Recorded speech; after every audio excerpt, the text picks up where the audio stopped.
Assalamualaikum, welcome to my YouTube channel Mindful Learning Sessions, and in today's video we are going to learn the fundamentals of chemistry.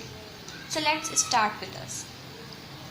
तो सबसे पहले chemistry के fundamentals को समझने से पहले हमारे लिए सबसे ज़्यादा ज़रूरी है कि हम केमिस्ट्री को समझें। और केमिस्ट्री को समझने से पहले हमें पता होना चाहिए कि हमारी लाइफ में साइंस कैसे इंटरेक्ट करती है। साइंस हमारी लाइफ में क्या उसकी इम्पोर्टेंस है और किस तरह से हम साइंस को रिलेट करते हैं केमिस्ट्री के साथ। तो बेसिकली साइंस एक लैटिन वर्ड है, ठीक है। साइंस एक लैटिन वर्ड से ड्राइव्ड हुआ है, जिसके मीन्स क्या थे। लैटिन वर्ड कौन सा था हमारे पास? साइंटिया, ठीक है। हमारे पास एक लैटिन वर्ड था साइंटिया, जिसकी हमें मीनिंग मिली नॉलेज। जिसकी हमें क्या मीनिंग मिली? नॉलेज।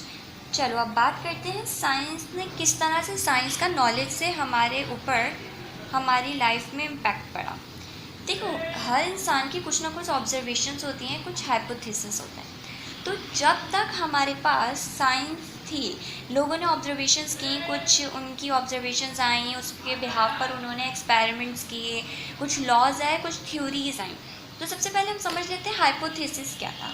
एक बेसिक एक ऐसी स्टेटमेंट जो किसी ने साइंटिस्ट ने ऑब्जर्व की और एक स्टेटमेंट पेश कर दी, वो हमारे पास क्या कहलाया? हाइपोथेसिस, ठीक है। वो हमारे पास क्या कहलाया? हाइपोथेसिस। उन्होंने जस्ट ऑब्जर्वेशन की बेस पर एक स्टेटमेंट दे दी और वो क्या कहलाई? हमारे पास हाइपोथेसिस।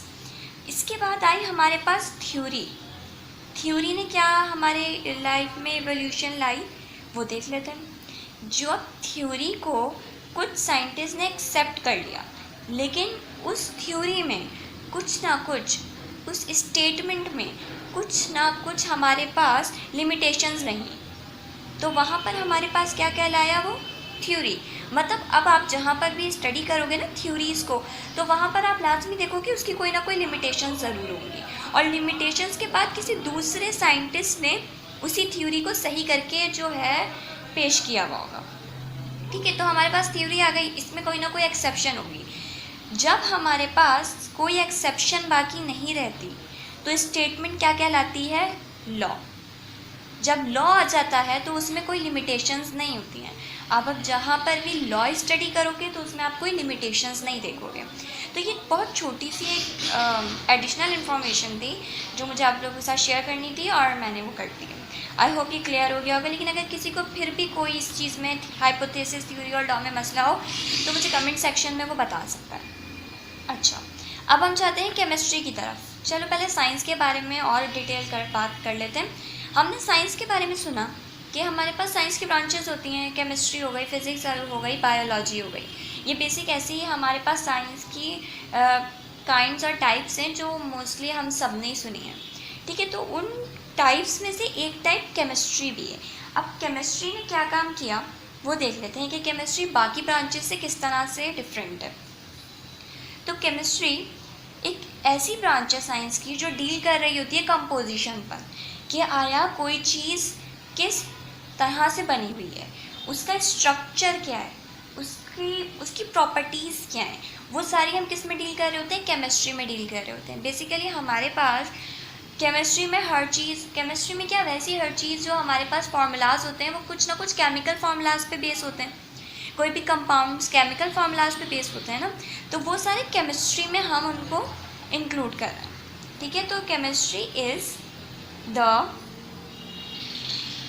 ब्रांच ऑफ साइंस, ये एक साइंस की ब्रांच है विच डील्स विद, जो डील करती है, which deals with the composition, structure, composition, properties and structure of matter, composition, properties and structure of matter, ठीक है।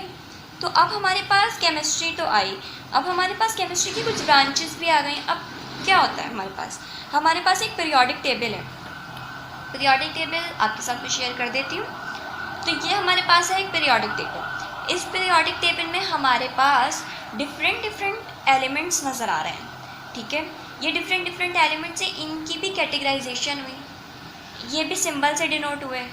इनमें भी कुछ ने जो है इसमें से बहुत सारी जो है मेडिसिनल केमिस्ट्री में यूज़ हुई, इसमें बहुत सारी जो है इंडस्ट्रियल केमिस्ट्री में यूज़ हुई, इसमें बहुत सारे एलिमेंट जो है ऑर्गेनिक केमिस्ट्री के लिए, बहुत सारे नहीं, ऑर्गेनिक केमिस्ट्री बेसिकली कार्बन और उसके डेरिवेटिव्स होते हैं।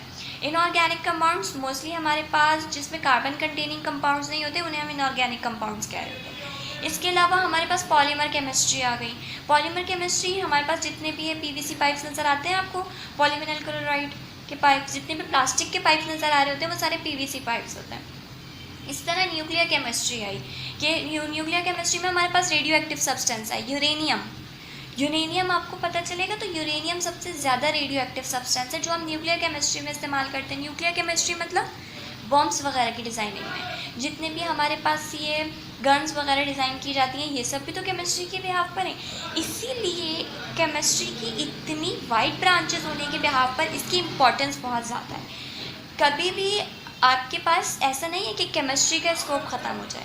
केमिस्ट्री का स्कोप हमेशा से है और हमेशा रहेगा, क्योंकि न्यू चीज़ें क्योंकि हर जगह पर इंसान मौजूद है, हर चीज़ के लिए ज़रूरियात हैं। ऐसा सुना ना हमने, necessity the mother of invention, ज़रूरत ईजाद की माँ है। तो जैसे जैसे चीज़ें इन्वेंट हो रही हैं उसमें केमिस्ट्री का लाजमी इंट्रैक्शन है। तो अगर हम बात करें इसकी इम्पोर्टेंस की, तो हम कुकिंग करते हैं उसमें भी केमिस्ट्री इन्वॉल्व है। कैसे इन्वॉल्व है? खाना कभी भी ऐसा नहीं है कि आपने बस चीज़ें रख दी और खाना खुद ब खुद बन के आ गया, या आपने एक पतीली रख दी, कोई अपना पॉट रख दिया अपने स्टोव पर और खाना खुद ब खुद बन रहा है। ऐसा नहीं है, उसमें हम चीज़ों का मिक्सचर कर रहे होते हैं। केमिस्ट्री है क्या बेसिकली? केमिस्ट्री इंट्रैक्शन है चीज़ों का। तो जब हम खाना बना रहे होते हैं तो उसमें भी हम डिफरेंट चीज़ें मिक्स कर रहे होते हैं, तो दिस इज़ अ केमिस्ट्री। इसके अलावा आपके पास डाइंग इंडस्ट्रीज आ जाती हैं,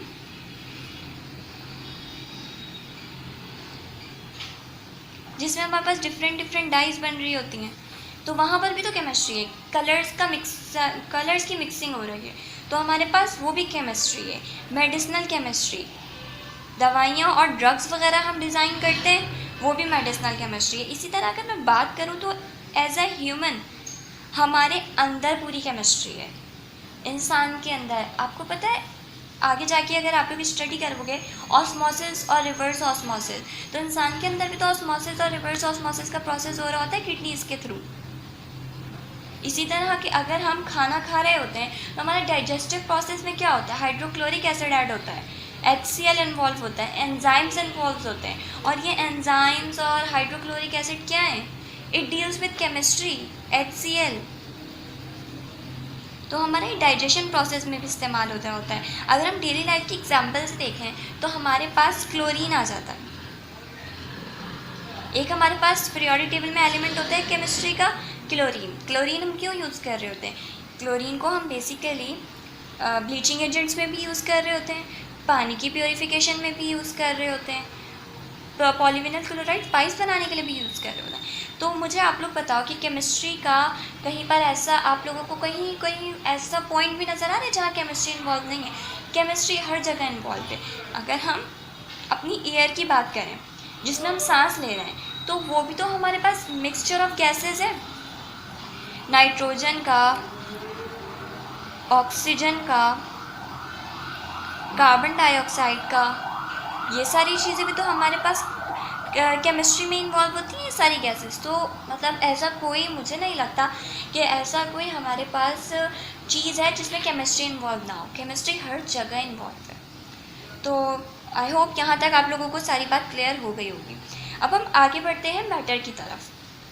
तो कुछ हमारे पास बेसिक डेफिनेशंस आ जाती हैं जो हमें जानना लाजमी है, क्योंकि अगर हम उन डेफिनेशंस को नहीं समझेंगे ना तो हम कभी भी केमिस्ट्री नहीं पढ़ सकते, हम कभी भी केमिस्ट्री को नहीं समझ सकते। तो केमिस्ट्री सबसे बेसिक चीज़ हमारे पास आ जाती है मैटर। ठीक है, मैटर क्या होता है?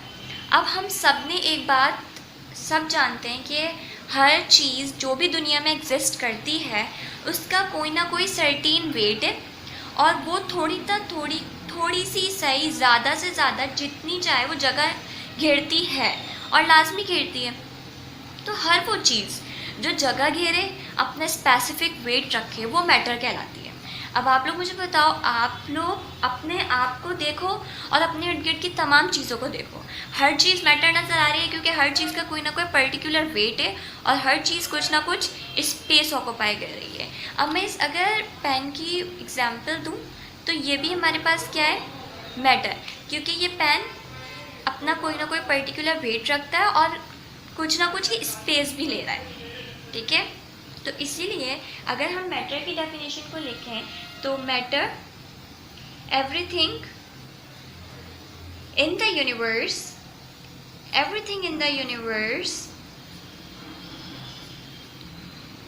which occupy space and has specific weight, और उसका कोई ख़ास वज़न होगा, इज कॉल्ड मैटर। वो हर चीज़ क्या कहलाती है, मैटर कहलाती है। अब मैटर कितनी टाइप्स में आ सकता है, हमारे पास 4 टाइप्स का मैटर होता है। हमने शुरू से पढ़ा था मैटर 3 टाइप्स का होता है, लेकिन अब मैटर से 4 टाइप्स का होता है। वो हम आगे के हम जो 4 हमारे पास टाइप्स हैं उनके मैं नाम आपको बता देती हूँ। वो हैं सॉलिड, लिक्विड,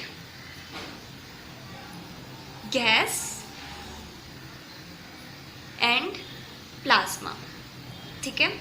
हमारे पास ये 4 टाइप्स आती हैं मैटर की। सॉलिड क्या होता है, हर वो चीज़ जिसका डेफिनाइट शेप होता है और डेफिनाइट वॉल्यूम होता है, वो हमारे पास सॉलिड स्टेट में आता है। वो हम ऐसा नहीं है कि हम थोड़ी देर बाद देखें, हम किसी चीज़ पे उसको रखें तो अपना शेप चेंज कर ले, नहीं, ऐसा नहीं होता। सॉलिड का अपना डेफिनाइट शेप होता है और डेफिनाइट वॉल्यूम होता है, लेकिन लिक्विड का हमारे पास ना डेफिनाइट शेप होता है ना डेफिनाइट वॉल्यूम होता है। हमने थोड़ा सा पानी लिया, उसको हम जिस कंटेनर में रखेंगे वो उसी के जैसे शेप में आ जाएगा। इसी तरह गैसेस का भी यही है, गैसेस का भी डेफिनाइट शेप नहीं होता और डेफिनाइट वॉल्यूम नहीं होता। और एक हमारे पास आ जाती है प्लाज्मा। प्लाज्मा हो गई, सॉलिड हो गई, लिक्विड हो गई, गैस हो गई, इन सब की डिटेल स्टडी हम करेंगे कमिंग चैप्टर्स में, ठीक है। अभी इनका इतना, क्योंकि अभी हम बेसिक स्टडी कर रहे हैं तो बेसिक में हमें इतनी ज़्यादा ज़रूरत नहीं है कि हम इतना डीप डाउन जाए। बस ये सुन लो प्लाज्मा के बारे में कि ये सर विलियम क्रूक ने डिस्कवर किया। सर विलियम क्रूक ने प्लाज्मा हमें डिस्कवर करके दिया। अब हम बात करते हैं एटम की। तो एटम क्या चीज़ है भाई, हर चीज़, पहले मेरी बात गौर से सुनना, हर चीज़ किसी ना किसी चीज़ से मिलके बनी है, हर चीज़ किसी ना किसी चीज़ से मिलके बनी है। तो मैटर जितने भी एग्जिस्ट करते हैं वो सारे एटम्स से मिलके बने। किससे मिलके बने, वो सारे एटम्स से मिलके बने। तो एटम अब है क्या, एटम एक स्मॉलेस्ट पार्टिकल है मैटर का, जो नेक डाई से नज़र नहीं आता।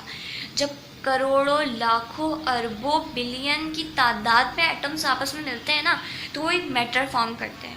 अगर हम अपनी बात करें ना इंसान, तो इंसान भी तो मैटर से मिलके, इंसान भी तो एटम से मिलके बना है और एक पूरे मैटर की शेप में आ गया।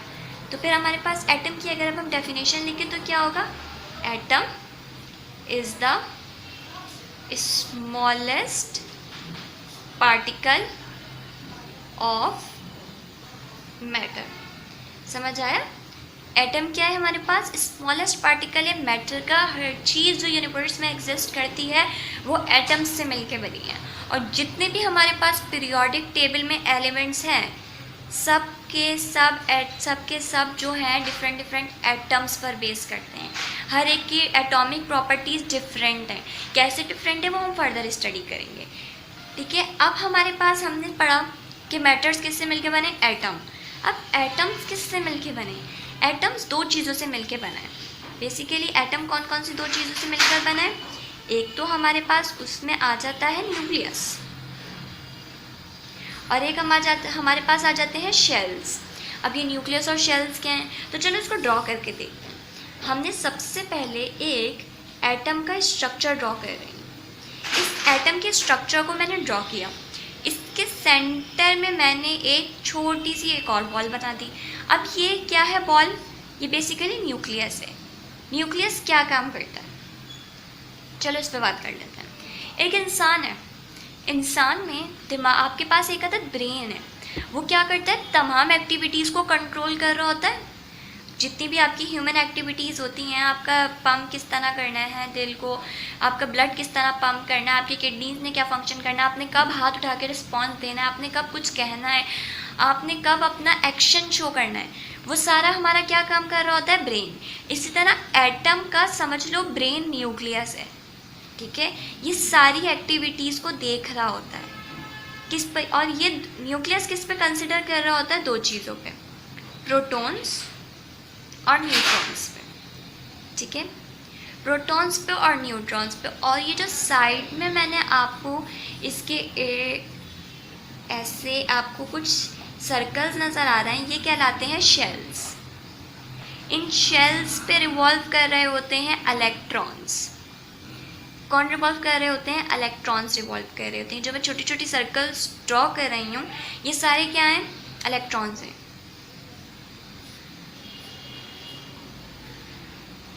ठीक है। इसमें हमारे पास आ गया, ये हमारे पास न्यूक्लियस था जिसमें प्रोटॉन और न्यूट्रॉन मौजूद थे, साइडों में हमारे पास आ गए इलेक्ट्रॉन्स। तो बेसिकली एटम दो चीज़ों से मिलके बना, और वो दो चीज़ें कौन सी हैं, न्यूक्लियस और शेल्स। और न्यूक्लियस और शेल्स में फर्दर एक अपने आप में चीज़ें डिवाइड की। न्यूक्लियस ने क्या किया, प्रोटॉन्स रखे अपने पास और न्यूट्रॉन्स रखे। शेल्स में हमारे पास क्या आ गए, इलेक्ट्रॉन्स आ गए। इलेक्ट्रॉन्स कंटिन्यूसली इसके साइड पे रिवॉल्व करते रहते हैं, कंटिन्यूसली ये अपने आप में मूवमेंट शो करते रहेंगे। अब प्रोटॉन्स क्या होते हैं, पॉजिटिव चार्ज पार्टिकल्स। इलेक्ट्रॉन्स क्या होते हैं, नेगेटिवली चार्ज पार्टिकल। न्यूट्रॉन्स क्या होते हैं, neutral charge particles. Neutral charge particles means they carry no charge, they have no charge. Protons have positive charge, electrons have negative charge, and neutrons are neutral, ठीक है। अब हम बात करते हैं, आई थिंक मुझे लगता है एटम की। अब ये किस तरह से डिस्कवर हुए भाई, किसने बताया कि प्रोटॉन क्या होते हैं, न्यूट्रॉन क्या होते हैं, इलेक्ट्रॉन क्या होते हैं, इसको भी हम कमिंग चैप्टर्स में स्टडी करेंगे, ठीक है। अभी सिर्फ हम बात कर रहे हैं फंडामेंटल्स की, तो फंडामेंटल्स को फंडामेंटल्स ही तक रखते हैं। तो हमारे बस कॉन्सेप्ट क्लियर होने चाहिए कि कौन सी चीज़ किस पर बेस कर रही है। अब हमारे पास आ जाती है मॉलिक्यूल्स। मॉलिक्यूल्स क्या होता है, अब देखो एटम, मैटर, एटम्स मिले, मैटर बना दिया। एटम्स, दो एटम्स आपस में, देखो एक सिंगल एटम जो है ना वो क्या कहलाता है, ये सिंगल एक है ना, ये एटम कहलाया। जब हमारे पास दो एटम आपस में मिल गए तो इन्होंने क्या बना दिया, मॉलिक्यूल बना दिया। क्या बना दिया, मॉलिक्यूल बना दिया। ये क्या था, ये दोनों एटम थे, इन्होंने आपस में कंबाइन हुए और किसकी फॉर्मेशन दे दी, मॉलिक्यूल्स की फॉर्मेशन दे दी। अब इनकी ये आपस में मिले कैसे, ये केमिकल बॉन्डिंग के थ्रू मिले। केमिकल बॉन्डिंग क्या होती है, अच्छा चलो इसको लिख देते हैं, they form by chemical bonding. अभी केमिकल बॉन्डिंग क्या है, केमिकल बॉन्डिंग ये होती है sharing of electrons. Chemical bonding क्या है, शेयरिंग और एक्सचेंजिंग ऑफ इलेक्ट्रॉन्स।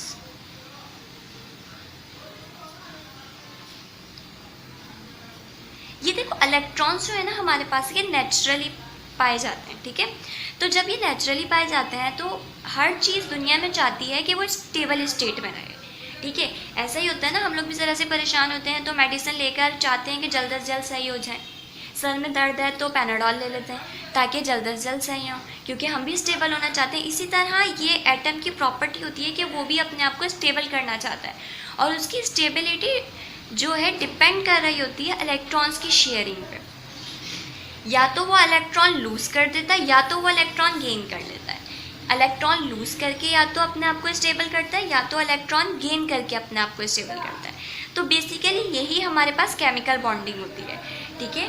हमारे पास यही क्या होती है, केमिकल बॉन्डिंग होती है। अब हम जाते हैं कि हमारे पास मॉलिक्यूल्स कितने टाइप्स के हैं, ठीक है। तो हमारे पास मॉलिक्यूल्स की अब जब हमने बात की है तो मॉलिक्यूल्स हमारे पास दो तरह के, एक तो है मोनोएटॉमिक, सॉरी तीन तरह के हमारे पास मॉलिक्यूल्स एग्जिस्ट करते हैं। एक तो हमारे पास मोनोएटॉमिक है। मोनोएटॉमिक क्या है, ये एक एटम है, सिर्फ और सिर्फ एक एटम है। तो हमारे पास क्या हुआ, मोनोएटॉमिक। अब मोनोएटॉमिक हमारे पास ज़्यादातर ग्रुप 7 के एलिमेंट्स कहलाते हैं। वो कौन कौन से हैं, जिनॉन, क्रिप्टॉन, आर्गन, ये सब नोबल गैसेज हैं बेसिकली, ठीक है। सॉरी, ये सब नोबल गैसेज हैं। नोबल गैसेज जितनी भी हैं वो सब क्या है, वो मोनोएटॉमिक स्टेट में रहना पसंद करती हैं, क्योंकि उनके पास क्या होता है, उनके पास सिर्फ और सिर्फ एक ही इलेक्ट्रॉन होता है उनके वैलेंस शेल में। तो या तो वो जो है उनके, जब देखो ऐसे होता है, मैं डायरेक्ट इसका वैलेंस शेल आपको शो करके दिखा रही हूँ, मैं सारी कॉन्फ़िगरेशन नहीं बताऊँगी, मैं इसका आपको सिर्फ और सिर्फ वैलेंस शेल बता देती हूँ। इसके वैलेंस शेल में एक इलेक्ट्रॉन है, तो या तो ये इलेक्ट्रॉन किसी को डोनेट कर दे, अपना इलेक्ट्रॉन लूज़ कर दे, या तो ये किसी से 7 इलेक्ट्रॉन्स गेन कर ले। अब 7 इलेक्ट्रॉन्स गेन करना तो बहुत मुश्किल काम है, तो ये अपना एक इलेक्ट्रॉन लूज़ करके स्टेबल हो जाता है। तो ये अपना एक इलेक्ट्रॉन लूज़ करेगा और मोनोएटॉमिक फॉर्म में आ जाएगा, ठीक है। इसी तरह अगर हम बात करें तो हमारे पास सेकेंड फॉर्म होती है डाई एटॉमिक मॉलिक्यूल की। अब ये डाई एटॉमिक मॉलिक्यूल क्या है, इसको देख लेते हैं। डाई एटॉमिक मॉलिक्यूल्स में हमारे पास ये आते हैं आयोडीन, ऑक्सीजन, और हमारे पास ब्रोमीन, क्लोरीन, ये सब, ठीक है। ये सारे हमारे पास क्या हैं, डाई एटॉमिक मॉलिक्यूल्स। इसके अलावा हमारे पास आ जाते हैं poly atomic molecules. Poly atomic molecules में क्या होता है, अब आपको पॉली एटॉमिक मॉलिक्यूल समझाऊंगी तो डाई एटॉमिक मॉलिक्यूल्स खुद समझ आ जाएगा। पॉली एटॉमिक मॉलिक्यूल्स में हमारे पास क्या होता है, हमारे पास एग्जाम्पल आ जाती है ओजोन की, O3, और इसके अलावा हमारे पास एग्जाम्पल आ जाती है सल्फ़र, S8। इसमें इन्होंने क्या कहा, 3, यानी means that more than 2 atoms जब आपस में मिलते हैं तो वो पॉली एटॉमिक मॉलिक्यूल बना देते हैं। क्या बना देते हैं, वो पॉली एटॉमिक मॉलिक्यूल बना देते हैं।